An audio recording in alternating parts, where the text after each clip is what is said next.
Hello everyone and welcome back to Transformers Fall of Cybertron. Yes, no, maybe so. No, thanks. I'll free myself! Wait, I can help you! This is what I think of your mandatory naps law.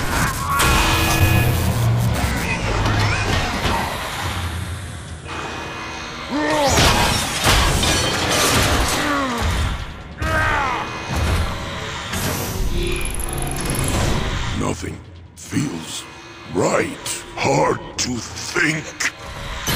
Yeah, take that, Starscream's crown.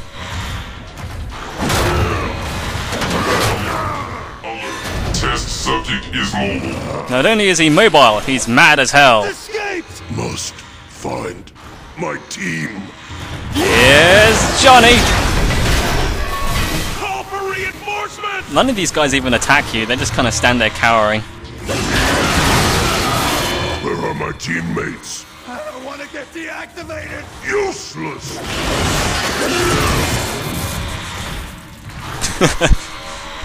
Here, let me help you with that. Alert Shockwave! Stop it! Warning. Reaching detainment cell 1G. Subject probe to violent outburst. Please escort subject back to detainment area. Shots are just bouncing off! Excuse me, just borrowing you for a second. What has Shockwave done to me? Initiating lockdown. So Grimlock, as you can tell, is a melee fighter. He doesn't fight with guns, he uses a sword. We need reinforcements! Take me to my team! There he is! Open fire!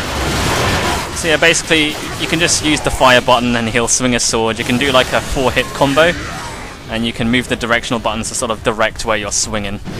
There's nothing complex about this, there's no sick combo meter or anything like that, it's just swing your sword around and things explode. Don't let it reach the others!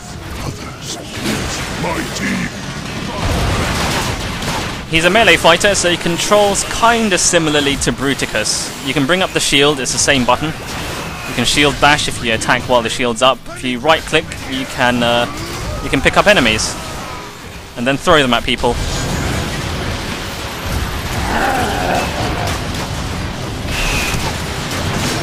Grimlock can also kill people in a cool execution move. You can stab people with the sword, and if they get caught with the stab, he does this unique animation and kills them in a unique way. It serves a gameplay purpose because if you kill someone with an execution move, you recover your health. So I guess it's just to balance the fact that Grimlock can't really take cover, although he does have a shield which does act as cover. But yeah, the fact that Grimlock is a melee fighter means he's sort of at a disadvantage in terms of range.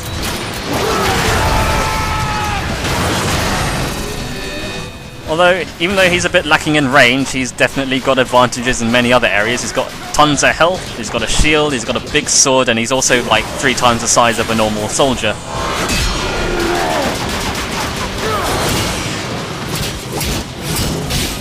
I think maybe stabbing the guy 3 times is a bit overdoing it, but hey, who am I to judge? Find the others. And Grimlock's pretty accurate with his throws as well. Caution. Approaching detainment cell 1S. All this security must be close. Swoon. What have they done? Welcome, Grimlock. Your attempt to rescue your friend was easily predicted. Shockwave! I've siphoned your cerebral circuitry to push additional power to combat-related functions. Frankly, I'm amazed you can even talk. 98.7% of your redesign is dedicated to the total destruction of your enemy. Lucky you. Now this has been brung up in an audio log before, possibly a couple of audio logs, but Shockwave kind of just reiterates it here. Basically, Grimlock and his team were captured in the Sea of Rust, and then taken to Shockwave, where he decided to do all kinds of weird experimentations. And now Grimlock is no longer the robot he used to be. I will continue to monitor your progress with great interest. Yield universe demonstration. If you remember Grimlock from the original cartoon, you might remember him as being kind of dumb and stupid. But it was kind of played in a really silly way, kind of a jokey way. Like all of Grimlock's friends were like that as well. They all speak in third person. They're all like, "Me, Grimlock, stupid, blah blah." But in this game, Grimlock's lack of intelligence is actually, is actually explained. The reason being is that Shockwave has changed Grimlock so that his processing functions have been diverted to his ability to fight better. I need backup in here. So yeah, basically Grimlock has increased, combat efficiency, but reduced intelligence as a result of this rewiring. Because that's how it works, apparently. It's a lot more gritty and, serious than the origin story of Grimlock in the original cartoon.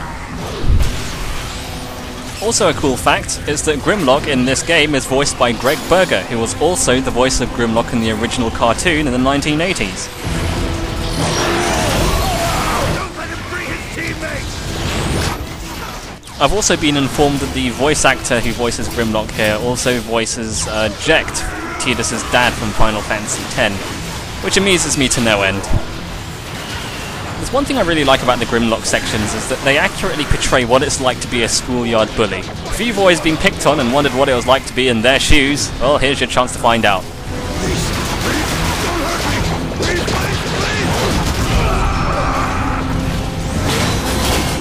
Unfortunately, you can't do wedgies on Decepticons, nor can you shove their heads down toilets, but you can further add to the immersion by pretending you're asking for lunch money.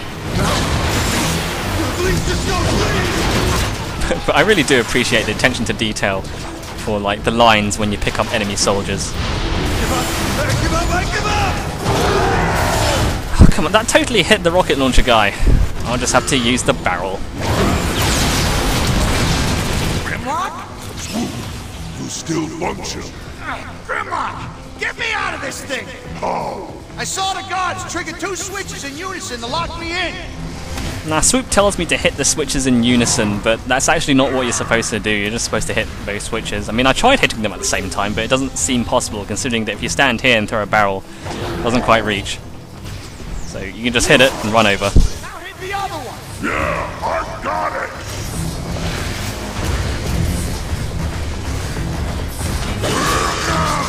it! There, hit both switches. You're free, Swoop.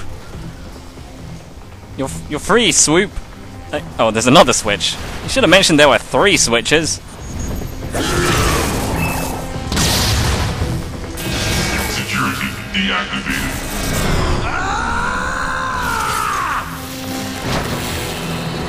That's more like it!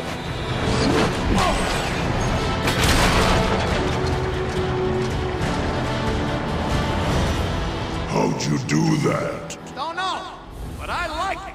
Can you change form? No, everything's different. You mean better.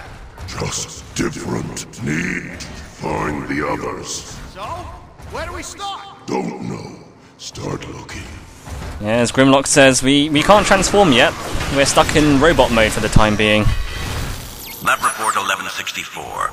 With thin membranes stretched from its frail arms to its narrow torso, together with its razor-sharp jaws, the naturally occurring creature seems almost perfectly designed to bring death from above. Almost. With only minor modifications to the Autobot's source code, true perfection appears attained. See, what you're seeing here is this game's take on the origin story of Grimlock and his friends. Obviously, they transform into dinosaurs, hence the Dinobots. It's a bit different from the original origin story of the Dinobots, where they were created on Earth. There they are! Swoop, take him out. Ha! Watch this! I like flying!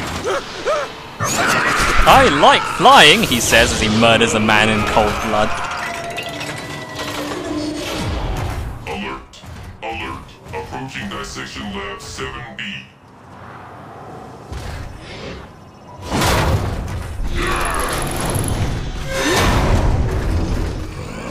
Don't remember you being that strong. Makes 2 What is all this? more experiments. Is this what Shockwave did to us? Cracked us open? You don't remember? No. Do you? Yes. Grimlock. Oh, look at this one. Remarkably, Insecticons are able to clone themselves, though each generation removed from the original proves to be progressively inferior.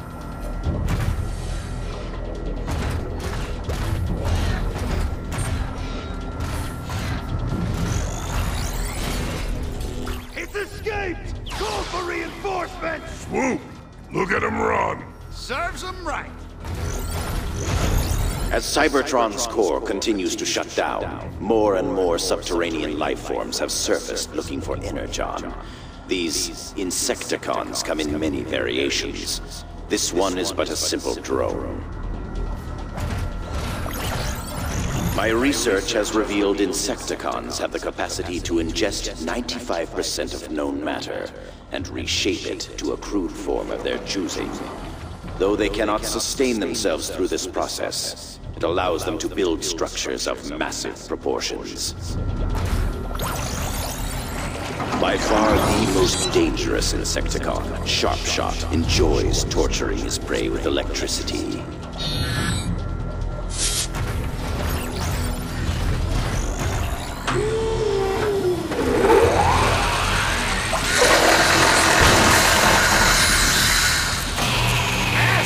Been through worse.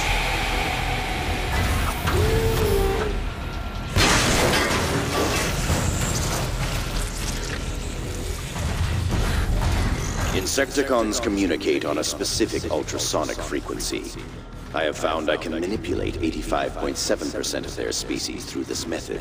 The exceptions being Hardshell, Sharpshot, and Kickback. Those anomalies appear to be more evolved and require more finesse in their manipulation.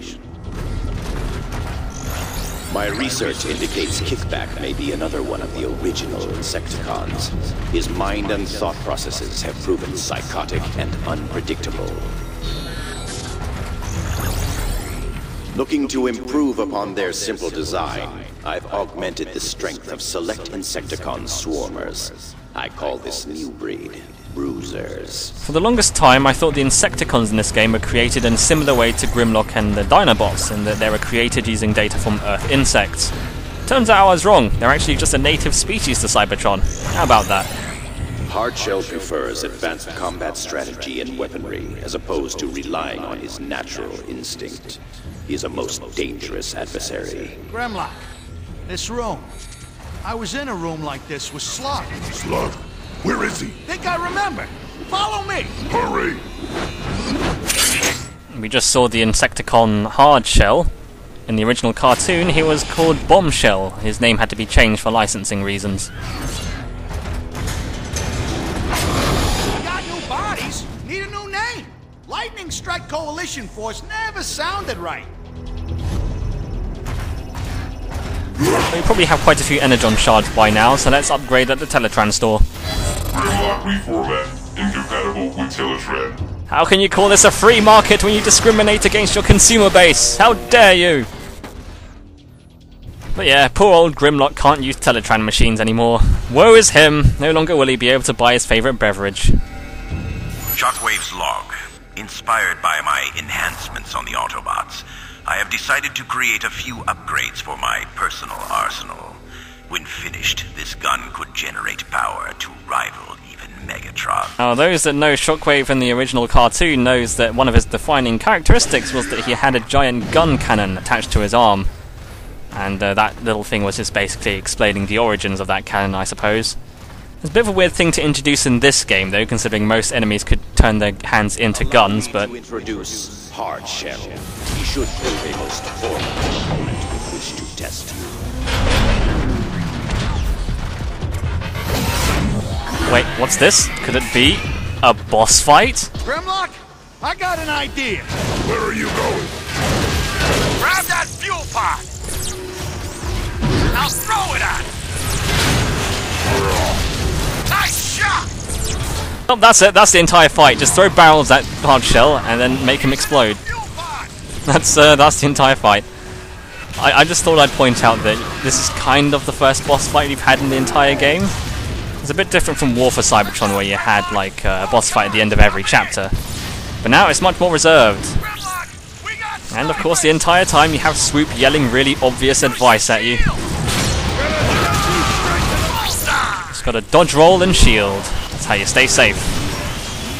I'll go ahead and say this now that the game's creator, Matt Teager, he's actually gone on record on saying that his favourite Transformers are Starscream and Grimlock. And if you actually look at Transformers Fall of Cybertron as a whole, you can very clear that he has kind of a bias towards them. That's the Grimlock I know! And Starscream plays a very large part of the story. He's leader of the Decepticons at one point. And Grimlock's sort of been name-dropped here and there, and he's sort of his presence has sort of been built up throughout the entire game. This is more or less the climax of everything the game was building up to. And it's like at long last, after all this time, you finally find out what's happened to Grimlock. Hit him again! No, I've won. I don't need to hit him again. Not so tough now, is he? Stupid bug!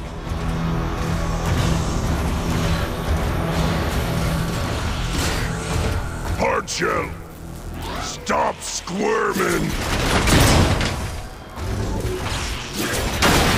Optical scan confirmed. Nice!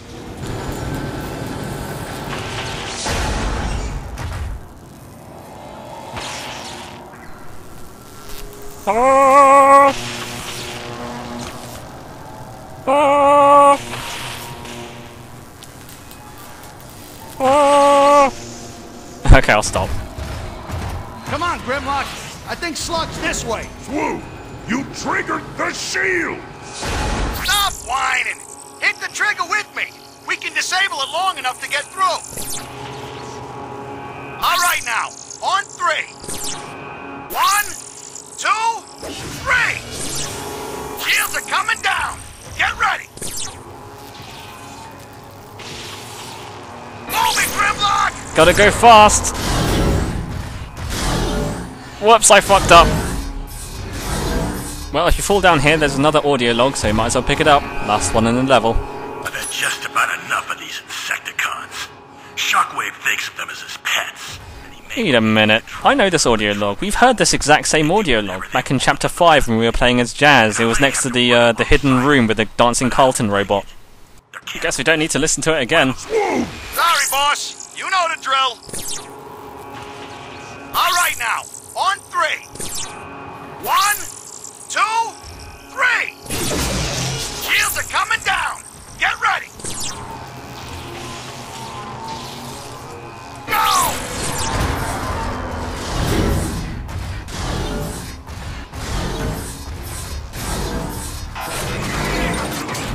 See? Not bad. For a walking tank. Shut it, Swoop! If I remember right, Slug is just beyond this door. No! Surgical unit 2D. This is the place. I'm sure of it. Empty.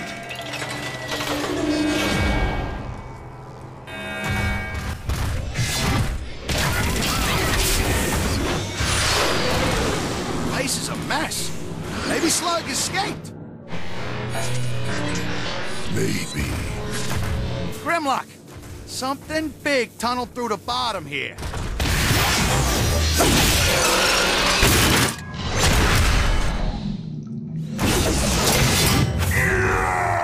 And now we move on to Chapter 12 of Transformers Fall of Cybertron. This has got to be Slug's trail. I'll scout ahead. Wait!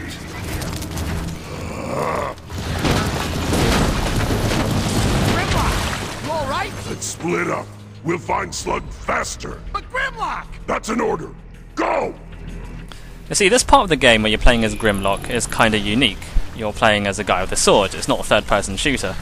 It is kind of strange, though, that this part of the game was also the most heavily publicised. A lot of trailers and gameplay footage before release kind of showed off Grimlock and stuff. It's probably because Grimlock is quite the fan favourite, and they really wanted to push it as a selling point. Lab report 1165. Its front protected by a triple spiked shield, and from the rear by a spiked whip-like tail. Make for an excellent defensive design worthy of serious consideration. steps have been taken to alter the source code of the subject, Slug, to approximate the naturally occurring species. Again, the thing you have to remember about Fall of Cybertron is they really were trying to go for variety when designing this game. After all the complaints about monotonous gameplay in War for Cybertron, you know, they really tried to implement lots of different gameplay styles, and I think having a guy with a sword really shows that. In one moment, you know, you're playing as a Jet, the next moment you're playing as Jazz with a grapple beam. You're never doing the same thing for a long time. I really do appreciate what they tried to do in creating a varied game, but you have to remember that they had to sacrifice some things in order to do this.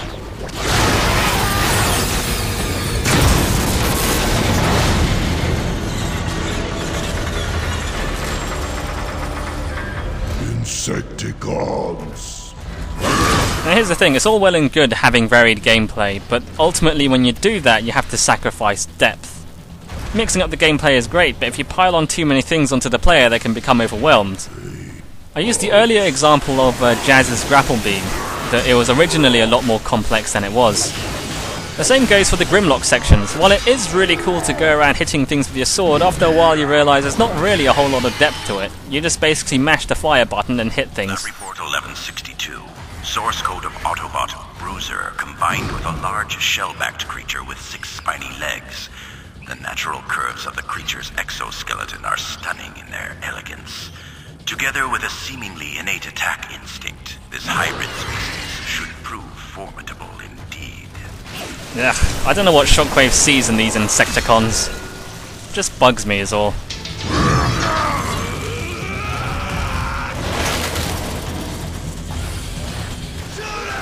Open fire! No! And well, we're fighting Insecticons now. Pay attention to how the game sort of changes scale as well. Remember that these are the same Insecticons we are fighting in Jazz's chapter.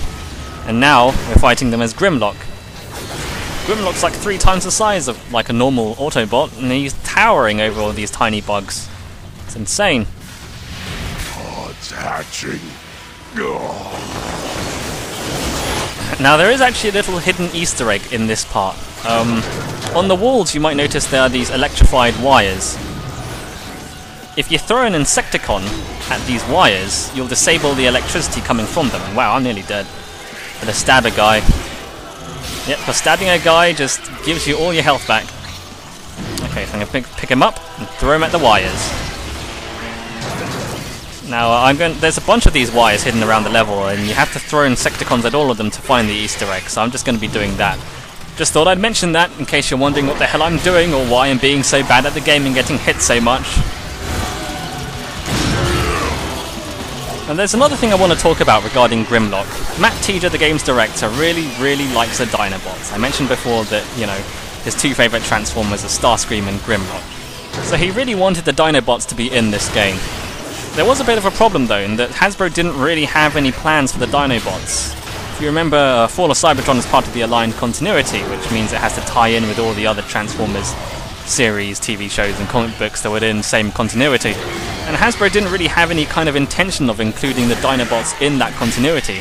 But that didn't stop old Matt Teeger. He went over to Hasbro and made some kind of passionate speech about how he really wanted the Dinobots to be in there, and he basically outlined his plans for how it would make a cool video game and what kind of origin story they could have. There's an interview that you can see on Game Informer. I'll post a link to it in the video description. But I thought I'd mention this because that little story really kind of sold me on the game. Someone who was sort of that passionate about the Dinobots and Transformers in general. Well, you know the game's in capable hands, don't you? Grimlock, I see you've made your way to the lower depths of my tower. But your combat efficiency has only marginally improved. Your failure to change forms hinders your progress. Then show me how! The Insecticon Kickback has volunteered to assist you in unlocking your full potential. I remember you, Grimlock. Do you remember me? Me? Kickback. Catch me, Grimlock. If you can. Okay, so before we continue, I need to point out the Easter egg I was talking about, Hitting all the electrified wires opens up this secret door over here, and inside this secret room, Me Grimlock no bozo, me king! there's an apron and a bow tie. You might think this is kind of a weird thing to have in a secret room, but this is actually a reference to a particular episode of the Transformers, where Grimlock is indeed serving drinks wearing a bow tie and an apron. Wow, a secret tunnel. Me Grimlock see too! Grimlock, no! Rip in peace! You're too slow. Slow. Oh yeah, and when Grimlock said, "Me no bozo, me king," that's a reference to Transformers the movie, where he says that exact same thing. Once again, we have to put you in your place.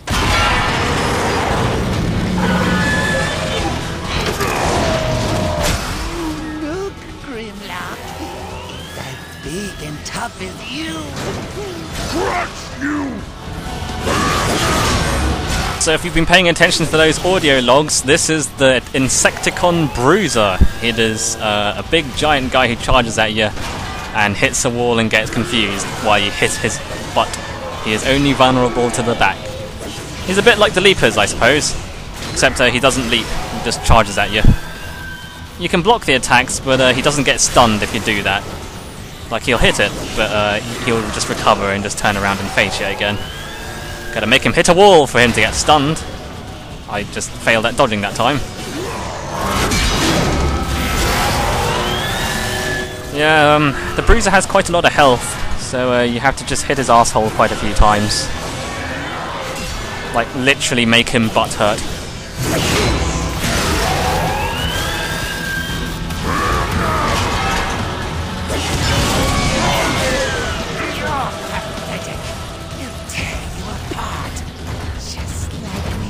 In the sea of rust.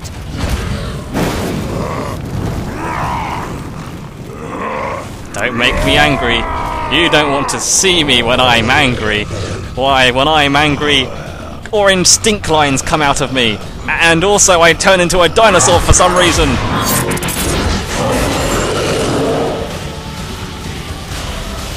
Impossible! He overrode Shockwave's programming! You can't kill us all.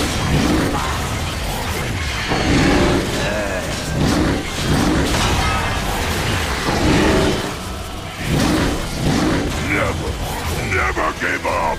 Not good enough! Rip you apart! Now we're in T-Rex mode. Bruisers pose no threat. You can just eat them. Just kill them in one hit. You're not so tough! No one's tougher than me! Did that hurt? Time for me to take my leave!